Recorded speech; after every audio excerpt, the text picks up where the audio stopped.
Piglet's Big Movie, Part 5. The friends gathered on a nearby bridge. Soon a cold rain began to fall, and there was no sign of Piglet. The raindrops began smearing the pictures in the scrapbook. Rabbit tried to wipe the smudges away. "You're ruining it, Rabbit," Tigger exclaimed. "I am not," Rabbit cried. As they argued, the scrapbook slipped out of their grasp and into the river. The gang watched sadly as it floated away. After a while, the sad friends returned to Piglet's house to dry off.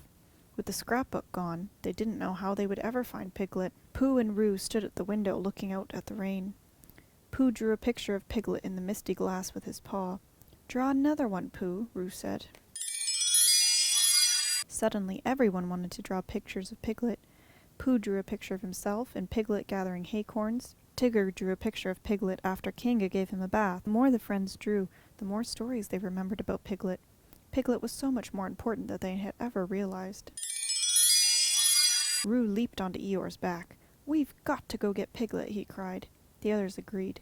They had to find their friend, so they headed out into the rain and wind to continue their search. "Piglet," Roo called as they searched. Near the bridge, Rabbit found a piece of paper. "It's one of Piglet's scrapbook pages," Pooh exclaimed. "Look, another one," Roo said. And the more they looked, the more pages they found. Suddenly, Tigger pointed to something stuck on the end of a log hanging over a waterfall. They all hurried closer. It was Piglet's scrapbook. If they got it and put it back together, maybe it could still help them find Piglet. Pooh carefully climbed out onto the log. "Oh, bother," he cried as he slipped and tumbled right through a hole. Pooh closed his eyes, certain that he was going to fall into the river. But instead of feeling wet, he just felt air. Opening his eyes, he saw that he was hanging on the end of a branch. Rabbit, Eeyore, Roo, and Tigger formed a chain, each one holding on to the next friend. They stretched out across the log, but their chain was just a little bit too short until Piglet appeared and hurried out onto the log to save his dear friend.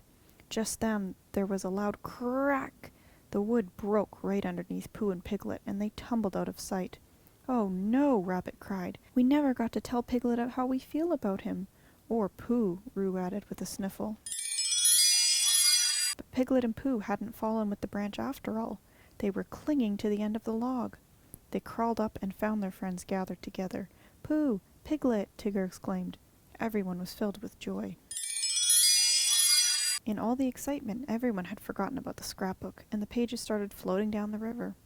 But Piglet didn't mind, especially when his friends showed him the new drawings they had made.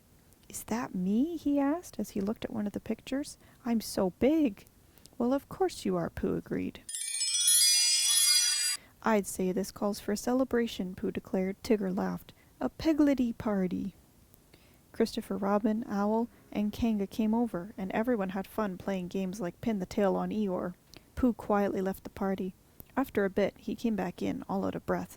"I have one more thing to show you," he told Piglet. Pooh led Piglet toward Pooh Corner.